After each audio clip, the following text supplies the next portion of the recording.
My name is Scottie B, and this is Baltimore Basics.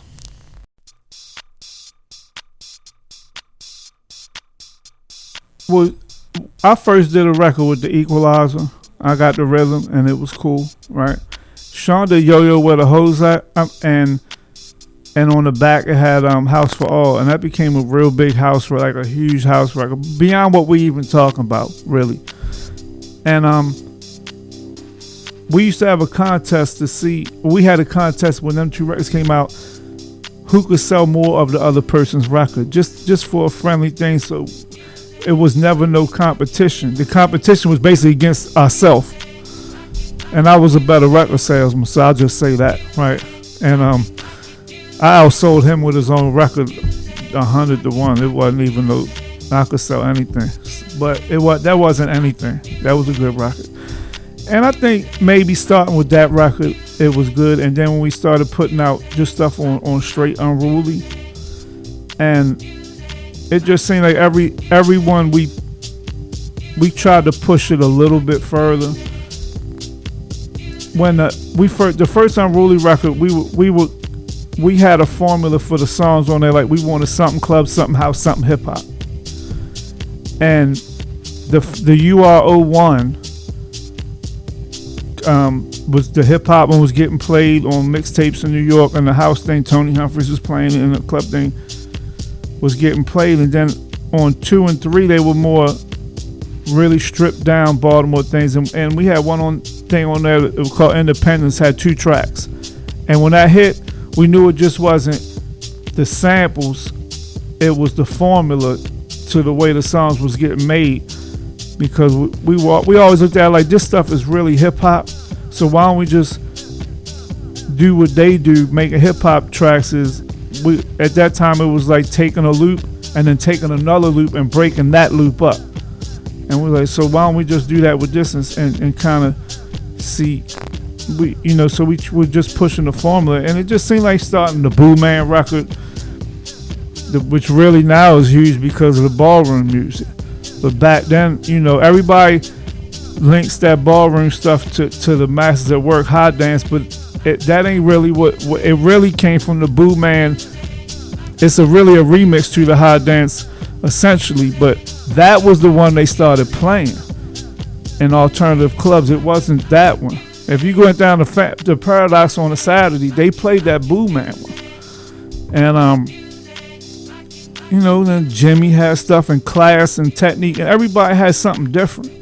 So it really wasn't unruly, and it wasn't any one person. That's when you already knew, well, this is something different. This is a movement. This is a certain kind of music that people take into. Because it just wasn't, well, Scottie B play that, and whoever. It was, if you got something quality, and it's its own movement, it's kind of, it really just wasn't one thing. Even though a lot of people say, like pre-whatever, it may be Pick 'em Up, to hit real hard, real hard right away. People couldn't wait, and it was our chance to see if we could up the wholesale amount on it, and it worked. But it just was, it just was kind of gradual, or maybe even not. It just everyone just solidified it, that this is a movement. This ain't really just one song, or just, it's everybody was contributing. It was something everybody was a part of. I think they had a big, Patrick had his thing going, and Kenny B had his thing going, and Mike Mumbles and them had their thing going, and anybody could, if people's with us and then they went and did something. And Ronald Mills wasn't even a music person, and he was the first one that had Griffin and all them on records, and that jumped off. So it's like anybody really. I think a lot of it got to do with the fact that it was something that everybody could be a part of.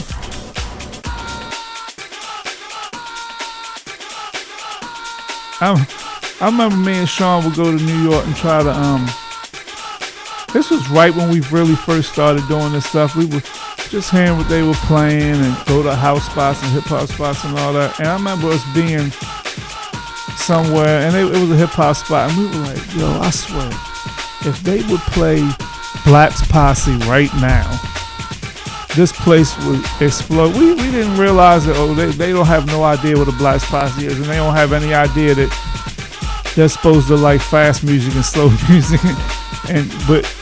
And I remember we kept trying to push records on them for the club elements, right? So when we was like when the UR01 sold there, of course we were hoping it did sell for the hip hop part, because that's what we were doing, but we did want to spread what we were doing too, and we figured at some point maybe they were paying attention to it, but they really weren't. And we realized Philly was, and they were bootlegging the records and everything, but we wanted to get into New York like everybody else with every other thing they got to do with any kind of culture. They want to get into New York, and it's important. At least you feel it is, you know what I'm saying? And when Tear the Club Up, when we had it, and this was a little later, we figured, well, you know what? If they ain't gonna like this, then they just ain't gonna like nothing.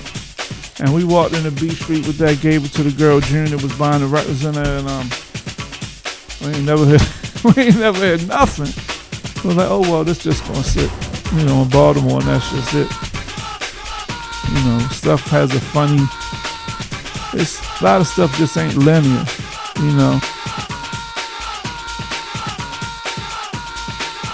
It's something that without wanting to offend anybody for their efforts, because I understand what their efforts are. And everybody likes to say, well, they I was there when this started, when that started, and know where it came from. And it's not being offensive, but you kind of don't. You know what I'm saying? And like really, this stuff don't have no start point. And it just was a part of, it just was DJs playing something else that they needed, that people dance to on the floor, and it's really kind of it. And dancing on the floor at a party ain't dudes dancing against each other. You know what I'm saying? And so it fit into a different realm. It just continued, somebody played some hip hop, then they played house, or they played Set It Off or whatever. And then they played, BDB High and whatever. And Yo-Yo Trav, and it never broke the same kind of dancing. Now everything has a purpose. Everything's done with a purpose. And they make music now for people to dance against each other. Okay, I get that, right? But when you try to, that's why when they're running into a problem now of why they can't make it quote unquote like it used to be, like the whole culture. It's because you're not doing it the same, and it ain't in the same lane, and it ain't coming from the same place. You know what I mean? And there's nothing wrong with that, but it's not going to be the same thing. You know what I mean? And another thing is the source of where people got it from ain't the same. If Mike Mumbles is a fantastic dancer, right? But at the same time, like most people, they can't do that stuff. So that music is not going to appeal to them because they can't participate in what that music is for. And so that's why if you go into a place with 1,000 people, you're not going to play that. You better not play that, right? But if you play Watch Out for the Big Girl, it's going to go bananas. Because Watch Out for the Big Girl, you're not dancing against somebody. You're dancing with your boys or your girls or your boy or your girl. You know what I mean? Or whatever. People used to dance with each other with that stuff. Because it really came from house and from disco and from hip hop. When that's what you did. What's real crazy? You can listen to the most aggressive hip hop that's out now. People don't dance against each other when the baby's on. They don't dance against each other. So that's nothing wrong with that.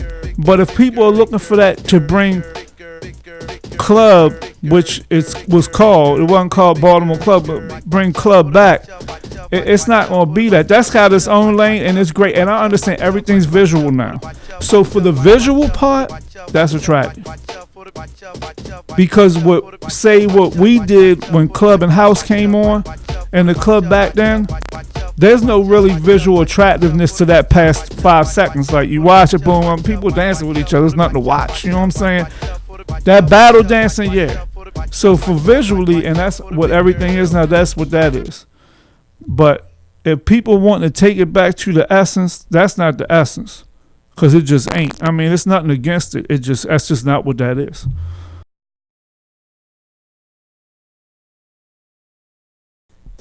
Yeah, it's just that people dancing now before and not dancing now. They go out to be seen, or people always did that, but it's kind of a little different now. People a little too cool to or if the song got a dance to it, everybody participates in that. Just like it's a line dance or something.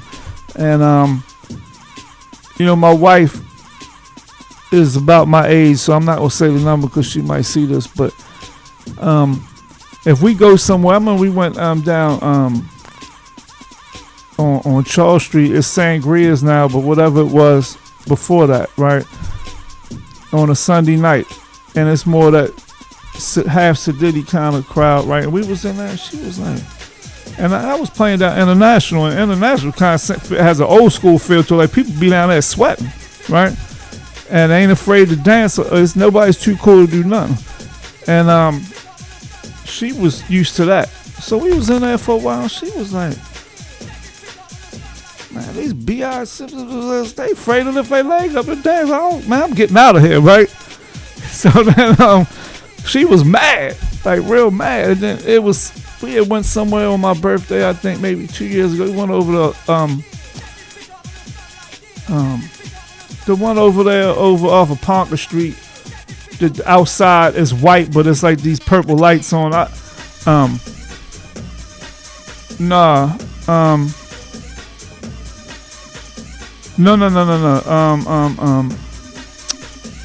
know Flo plays there on Fridays. Anyway, we go in there. When you walk in, the VIPs to the left, the regulars to the right.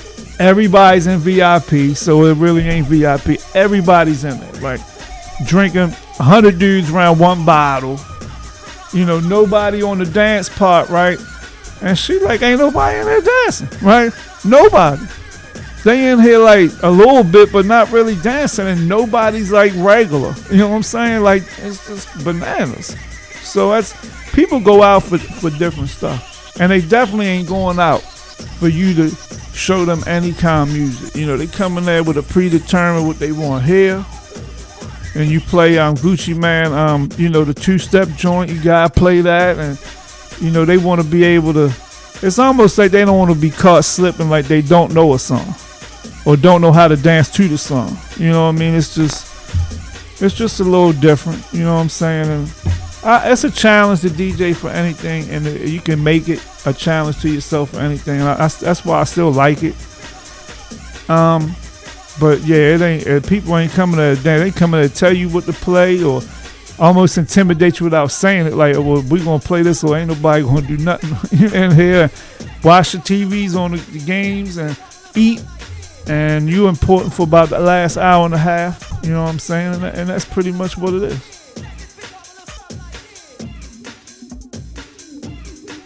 Well, it kind of starts with that 20 songs and being in the box stuff. It is a lot of it got to do with the labels. It got to do with music business, period. They give the song out now to everybody at the exact same time. They press a button. It ain't no promotion departments. It used to be back in the day when you would get visits to record stores from promotion reps, and they actually had a person in every major market and every secondary market. So that's Baltimore, and then it was probably DC too, and New Orleans and Birmingham and Milwaukee and them kind of cities, as well as New York, LA, Chicago, Houston, and whatever else. Now they got one person. It's two labels. They got one person. They press a button. They send it out. They know they're not making no money selling music. They send it to anybody that's on the list, and that means anybody. And the DJ ain't more important to them than the person, because they looking for hard currencies. And they know the DJs got a lot of ways to get music that they ain't gonna be able to stop. So they don't care. If they'll give it to the customer, then so. It kind of makes sense in a sad way that you got to listen to the person as much as the DJ got to listen to them as much as they got to listen to the DJ when it comes to this music thing. They're really on the same level, because they'll know stuff you don't know about. And you got to pay attention to it. And plus with YouTube and all these different sources and people being able to make music on anything, and you're going to miss it if you don't be open to what people be asking for and don't like kind of belittle them as just a customer, you're going to miss out on something. A lot. So you got to kind of adapt. DJs got to adapt they whole game. You know what I'm saying? They still want to be them. But you got to incorporate other people too. Now that all that coming in the booth and talking about, can you move the list down a little bit so I can see? No, you gotta get out of here. But if it's something you want, just tell me. And you know, you take requests, I tell them maybe. Why maybe? Because I don't know what you get ready to ask for. You know what I'm saying? But if it's something that have a half a chance, then I'm gonna try it. You know what I'm saying? But if it's something bananas, I ain't doing that. Or they want to play a song with the word ugly in it because they making a joke on something. I'm not doing none of that. You know what I mean? I'm not playing musical chairs. I ain't doing none of that kind of business in a club.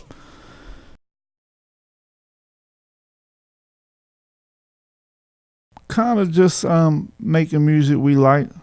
We always kind of, it's really kind of how we do everything, even to this day. Like we do this, you know, detail our radio thing. And we just like what we like. And we figured it's worked till now, and we just gonna keep doing it that like me and Sean right now on this house thing. I mean, I know a lot of people on this house thing now, right? But it was funny because we made a few years ago. He said, "What you think?" I said, "Man, people just gonna start remixing all the fantasy stuff. Watch what's gonna happen."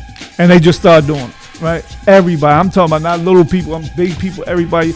It's you hear songs as that UBQ remix, everything. Roy J, everybody, it's a remix to anything that was a classic in fantasy. It's somebody got it out with sampling now. And I told people that it was going to happen that way because you can just tell, you know, people's inspirations for stuff at any time. You know what I mean? And whereas you kind of see stuff going a certain direction, but I really ain't got no whole lot of plugs. I mean, I still like music. Anybody's anything they want, they can email me or text me on Facebook or any of that kind of stuff, and I'll give them whatever. I don't really count on. I don't own music. I'm just me. You know, music is. You know, we all same people for 30, 40 years, been around each other even more than that. You know what I'm saying? So really, it's just I like the relationships, to be honest, more than. Now maybe I'm just not a businessman. I ain't never been no businessman. But that's just how I look at it.